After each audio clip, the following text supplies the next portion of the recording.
Hello, fellow Whovians, and yeah, I just thought I'd do a sort of a channel update, really, because I haven't really sort of done that properly over the last few months, and just give you a sort of rough guide of the latest acquisitions that we got, and obviously general news that we have up to date at the moment. Obviously, I've been watching a lot of Tharies because he's a good lad. He keeps us updated. I love his Doctor Who collection he's got behind him, and his little lit up TARDIS beside him. Talking to TARDISes, as you can see, that was one of my acquisitions, the 15th Doctor's TARDIS, which is electronic.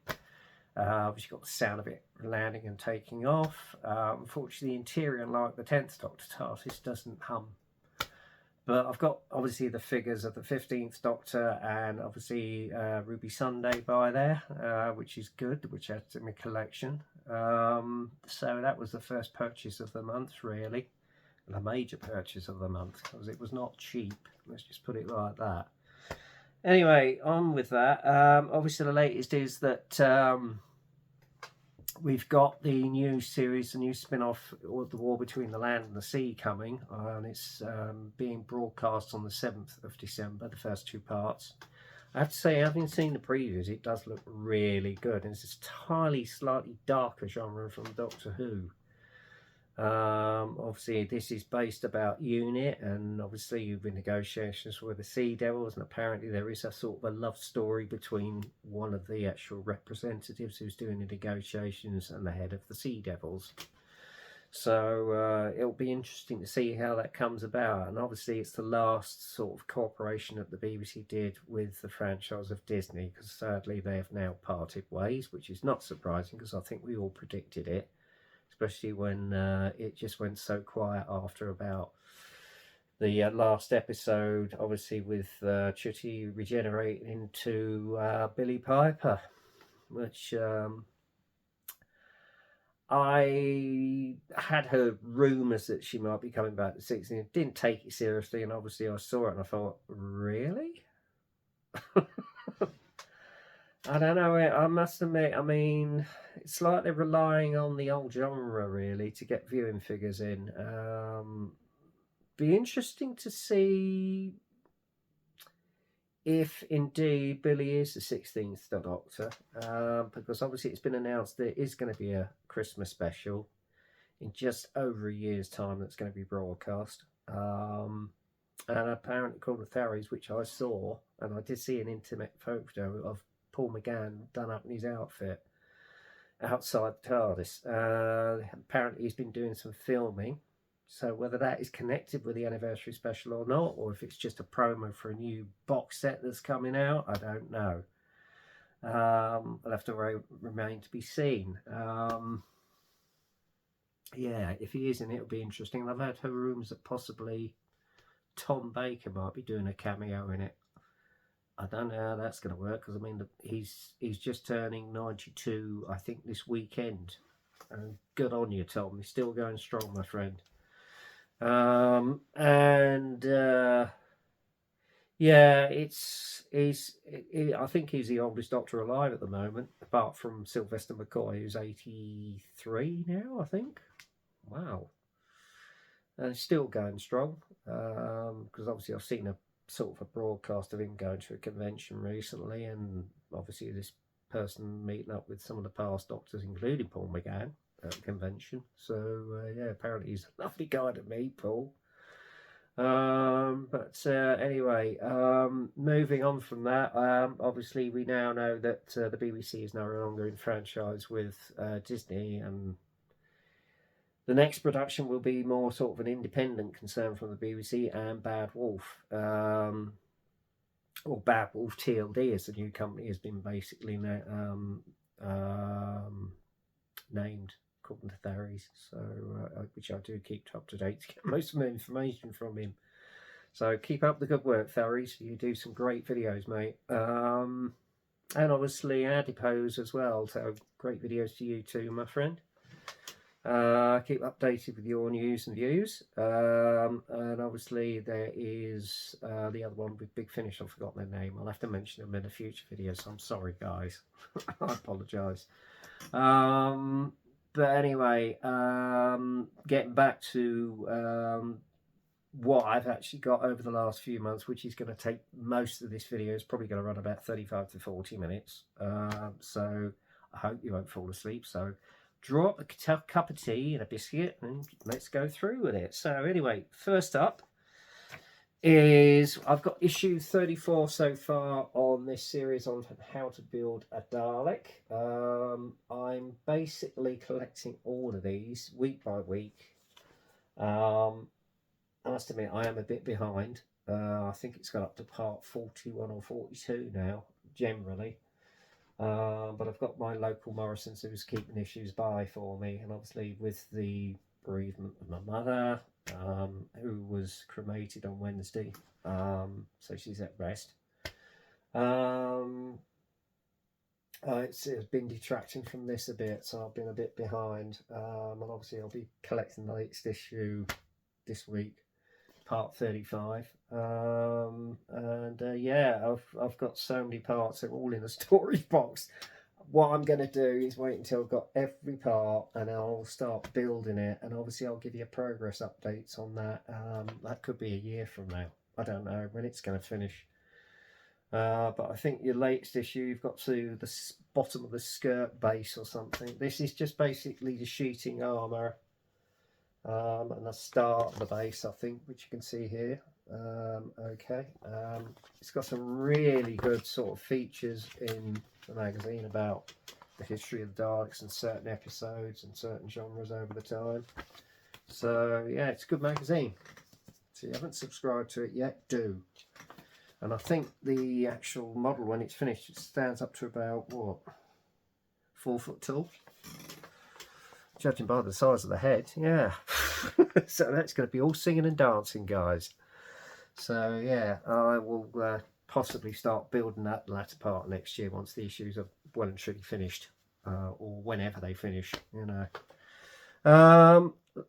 Anyway, I'm going to get on to my classic Doctor collection so far. I've mainly been collecting the very last season of Peter Davidson over the last 3 or 4 months. And this is what I've got now, along with other episodes, which I've had in my collection a while. First one off, obviously, from the end of Peter Davison's second season, is The King's Demons. Can't say it's one of the stronger stories, but it actually introduces his character Chameleon, who was going to be like another K9, but apparently they had a lot of mechanical problems with the dummy, and it was costing so much money they elected to drop it eventually, although the character has been featured on a few Big Finish stories of the Fifth Doctor. But it was not meant to be. This was the first introduction of Chameleon as well. And obviously you had the third incarnation of the Master in the form of Anthony Ainley. And he was in a lot of Peter Davison's episodes as opposed to Colin Baker. But if there had been a second season, no doubt Anthony would have been back in it. Unfortunately, he did pass away some years ago, bless him. I think it was about 1999, I'm not sure. Anyway, following that, obviously 25 years of the Doctor, and we had the special, which was broadcast on the 25th of November 83, which was actually 3 days from the actual anniversary. Obviously it featured Richard Handel as the first Doctor, Pat Troughton, late great John Pertwee, who was my favourite, and obviously Anthony Ainley was in it, and Peter himself.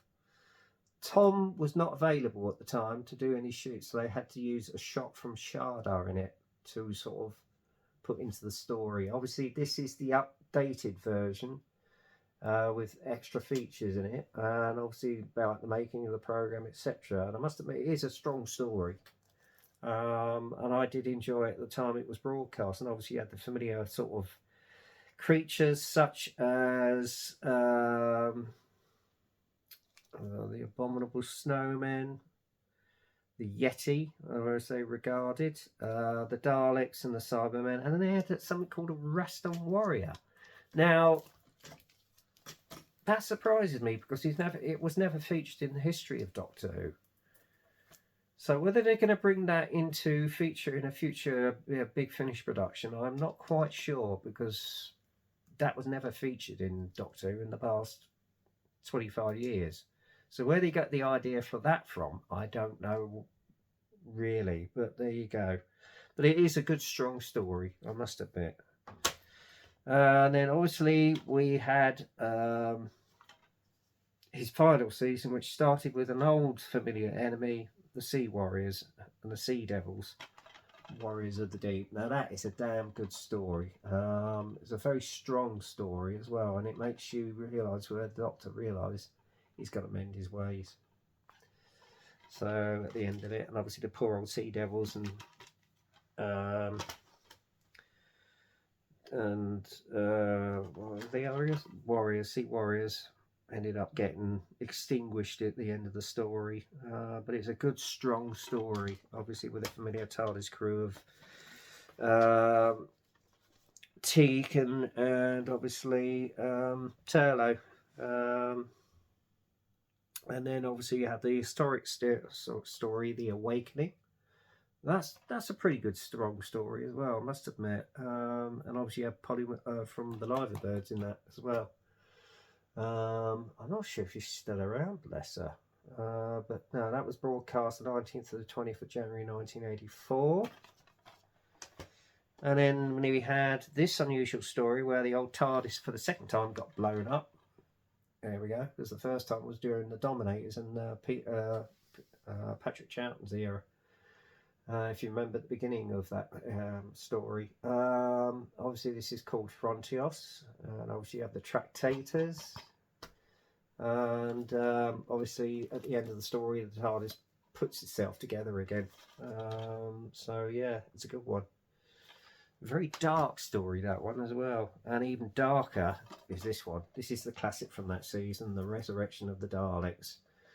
And he was introduced to the character of Commander Lytton, played by Maurice Denham, who unfortunately tragically was killed on the set of Howard's Way when he fell off a ladder, believe it or not, during an accident, during a lull in shooting. Broke his neck, bless him. But that was his first appearance as Commander Lytton in that one, and that is a very powerful, strong, dark story. Almost, I would say, equal to Genesis of the Daleks, really. Following that, we had the final appearance opposite Peter Davison of Anthony Ainley in The Planet of Fire, which introduced Perry.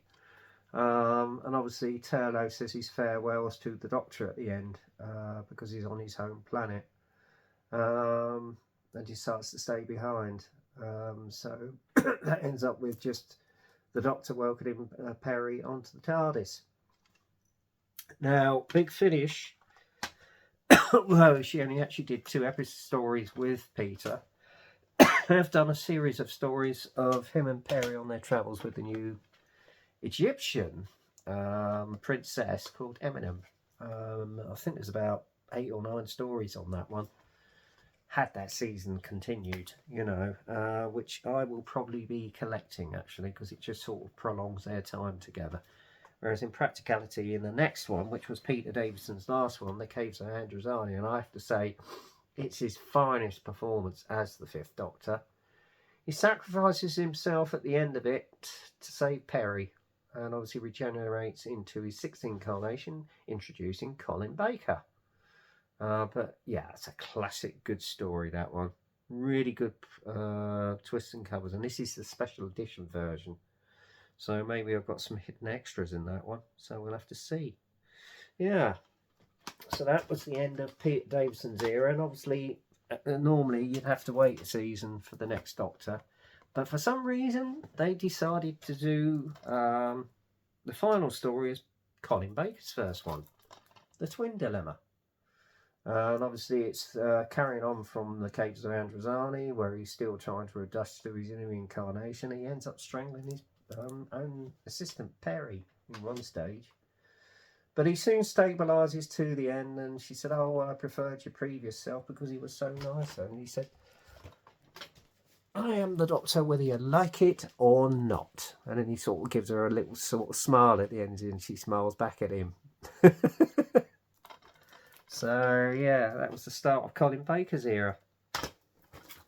Having said that, though, I haven't got a lot of Collins yet. There is a deal going on there for about £37 for his first season, including the Twin Dilemma, but I may well sell that extra copy on. We'll have to wait and see, because I'll have to watch my money.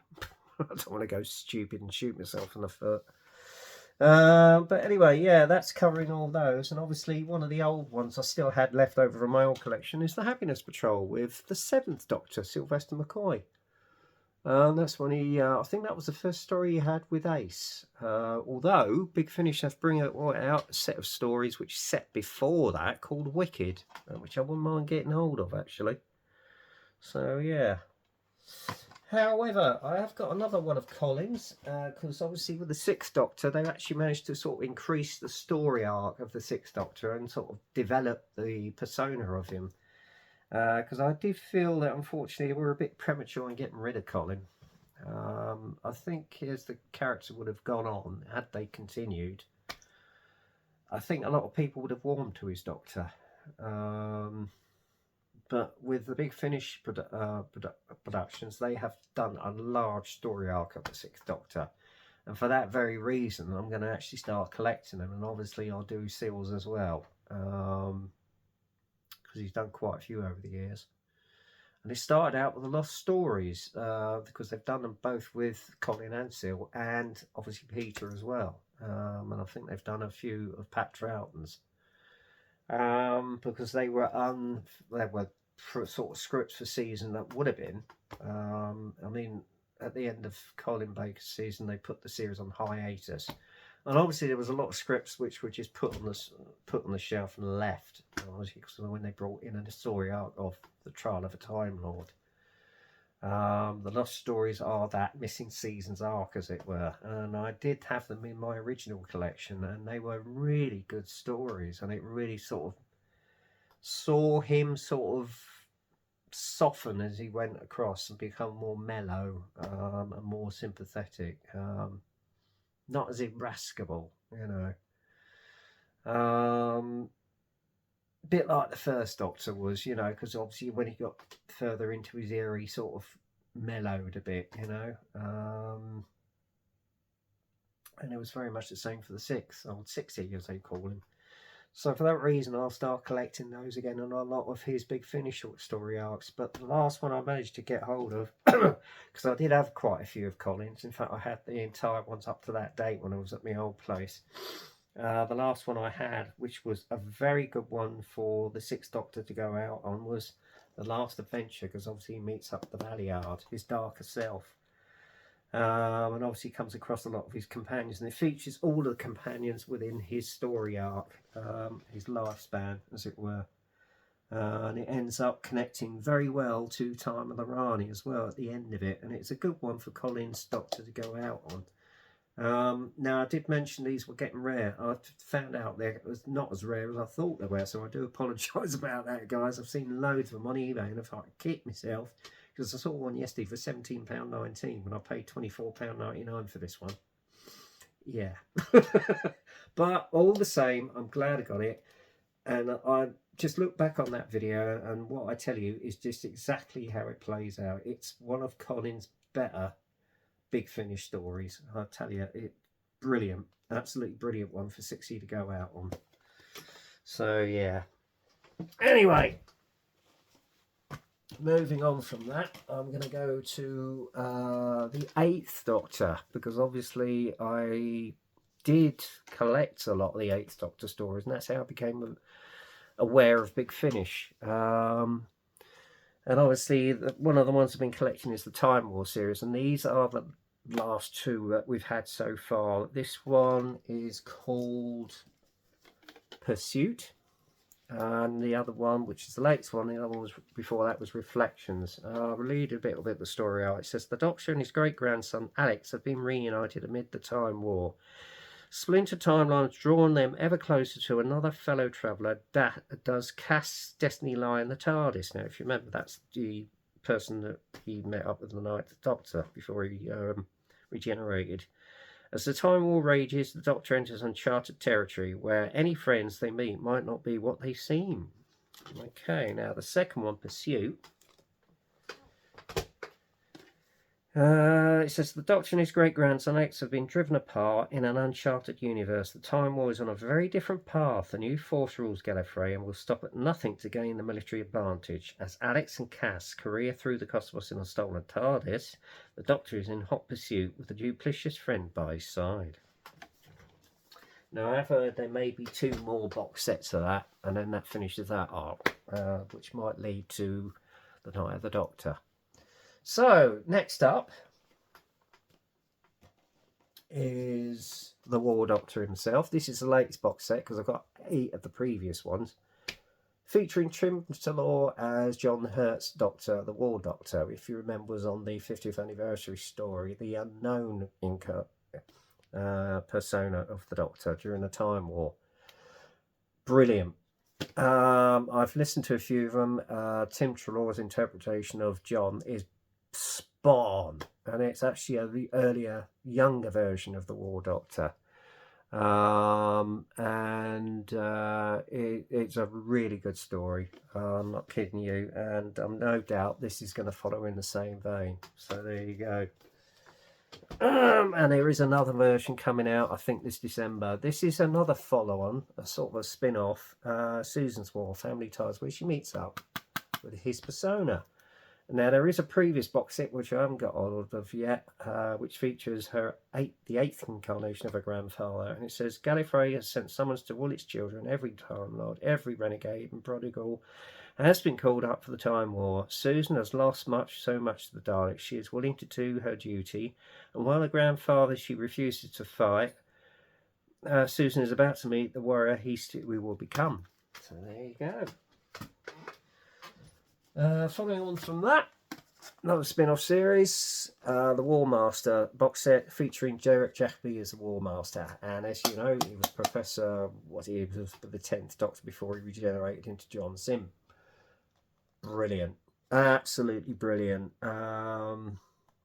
This is a good one to start on as well. So there are still a few copies about. So please, if you can, get hold of one. I'll read this. Well, I think I can't read the synopsis on this, but there's 4 stories in this, and he's a very amiable but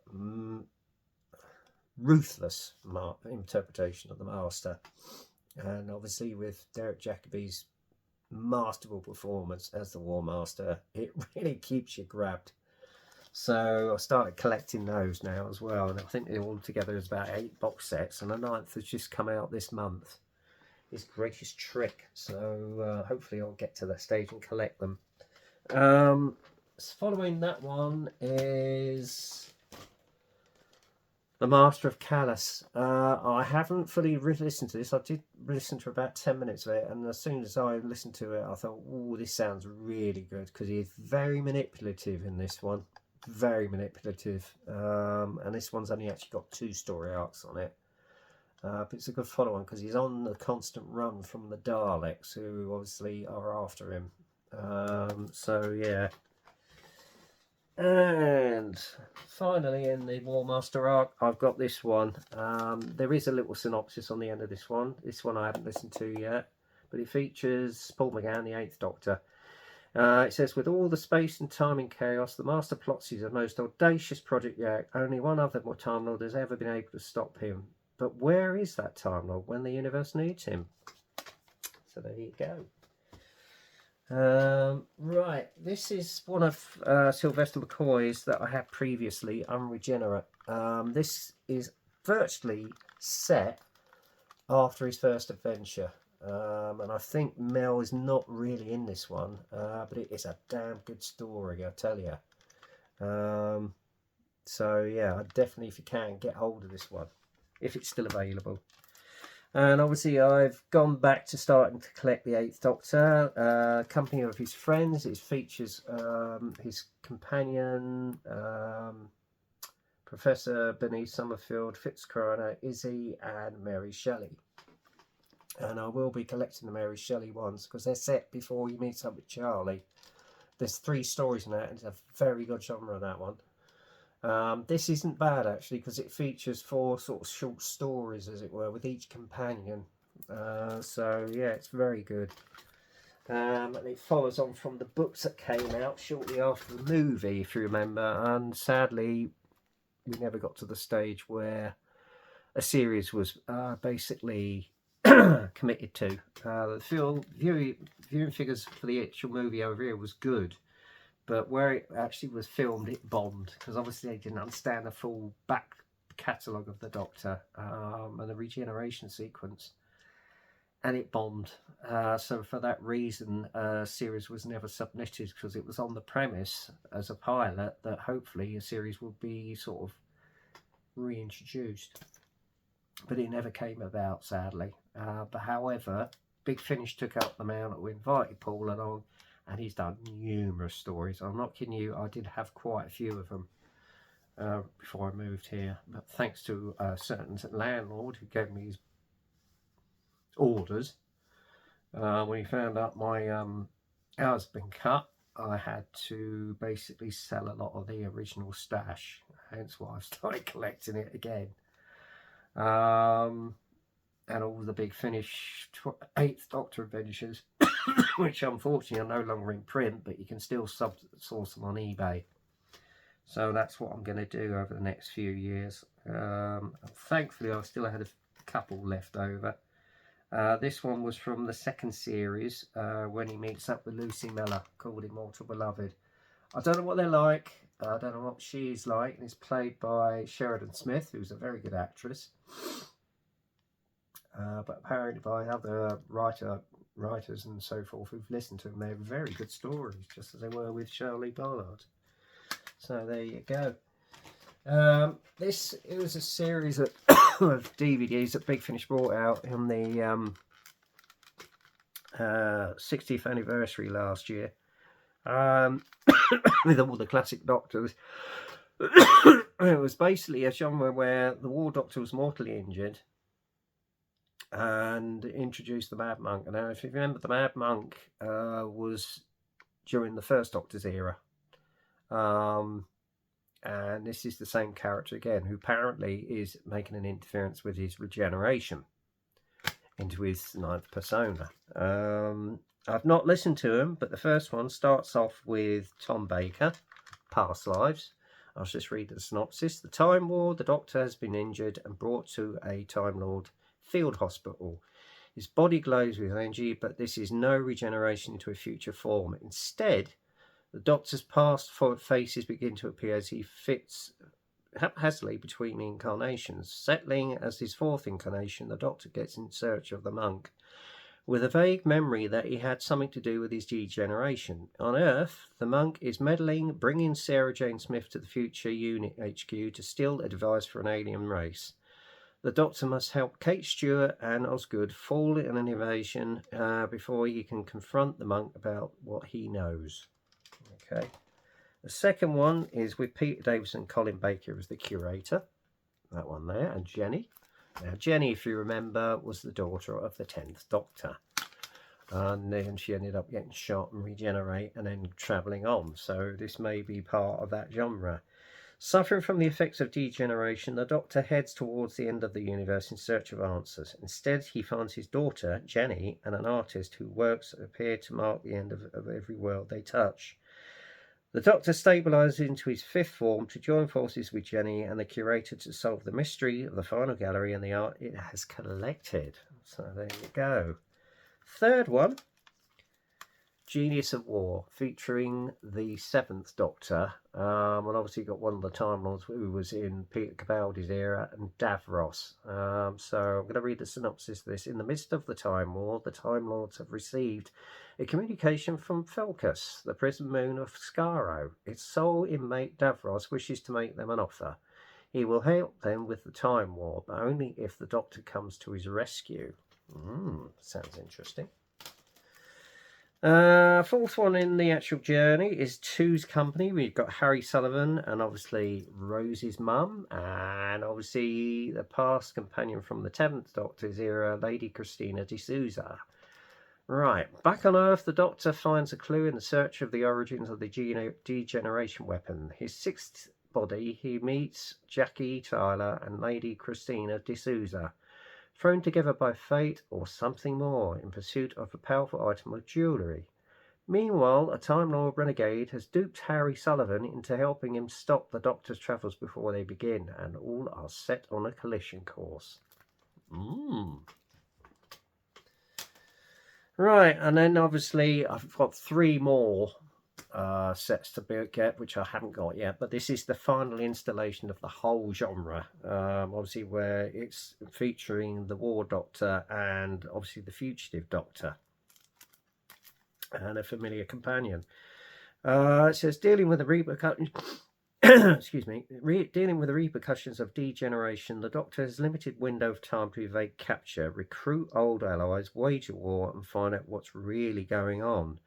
A warrior is being hunted by a mysterious stranger in a TARDIS, a rogue agent who has been assigned a mission to eliminate the dangerous foe. This is a fight between a war criminal and a fugitive, a fight between doctors. There you go. That sounds good too. So there we are. Right. Now, this is featuring a spin-off. If you remember, the last incarnation of the Master was by Sacha Dhawan, and we haven't seen him since, and that was during Jodie Whittaker's era. These are little spin-offs based on his Master. The first one is called Call Me Master, Inner Demons. And I have heard the previews of this, and he does sound an absolute nutcase. I'm not kidding you. Anyway, I'll read the synopsis. Master of Disguise, Disarray and Disorder. The Master has always enjoyed creating chaos, but this incarnation revels in it more than most. The new Master is unleashed upon the universe, and he's taken his time and pleasure in finding out exactly who he is. So there you go. I think it's still available, so grab one. I've seen copies on eBay. So, and again with this one, this is the follow-on. This is Monsters. So there you go. I'll read the synopsis of this. Master of Disguise, Disarray and Disorder, let loose on the universe, the Master is doing what he will to serve his own ends. Encountering allies and enemies, he steals the fate with whims. Some of those he meets are monsters, but is the Master still the greatest monster of them all? And I've got a feeling he might be doing 2 more box sets next year, so we will wait and see. Right, coming down to the last 2 CDs, and obviously this is recently just started, a genre, set during the 9th Doctor's adventures with Rose, and these are set just after Father's Day, where she meets up with her dad who passed away. And this is the first one, called Snare. That one there. And I managed to snap them up because there's still a few copies still available on eBay, but they are going quick, guys. So I'll leave the synopsis on this. Kevin left the Powell estate a long time ago. He wasn't going to be trapped there, but all these years later, he's back and clearing out his dad's old flat. At least his neighbours, the Tylers, are still there. But Rose has a strange new man in her life, and this Doctor's going to show Kevin a world he never knew existed. Unfortunately, something ancient is stirring on the estate. Perhaps Kevin will be trapped here after all. Well, there you go. And the latest one is called Last Days of the Powell Estate. So I'll read the synopsis of this. It's South London, 2036. The Doctor and Rose team up with an urban explorer to investigate the case of Mr. Fingers, an invisible killer haunting an abandoned corner of the city. If you feel a hand on your shoulder, don't look around. There you go. Now, apparently there's going to be a third one which is coming out this next coming month. So keep your eyes open out for that one, guys. And I would suggest you get onto the Big Finish YouTube channel because they normally announce them on there. As I say, I think there's another Wallmaster coming out for December. There's a Christmas special coming out like they did with Halloween. I think with still 4 stories. Obviously we've got the Lionesses of Winter, which actually I've got on the way in the post. I got notified today, which is the latest 13th Doctor adventure. So I'm going to be collecting those as well. But yeah, that's about it, guys. Obviously, if there's any more news about what's going on in regards to a future program, I shall let you know. Other than that, happy getting on easy for you to say. Happy Doctor Who Day, although I'm filming this the night before. Have a great day. If you want to basically Who Fest on the TV with DVDs, etc., enjoy yourselves as much as possible. I may well be possibly on the Sunday because I've got a lady friend coming around tomorrow night. Mind you, she's a Doctor Who fan, it turns out, so we might well be sort of Who binging tomorrow night. Anyway, have a great month. I'll probably do an update for December before Christmas because, as I say, I've got some other things coming in. If there's any other news, I shall let you know. Maybe do an impromptu video. Other than that, allons-y, and stay safe, and I'll speak to you soon. Cheers.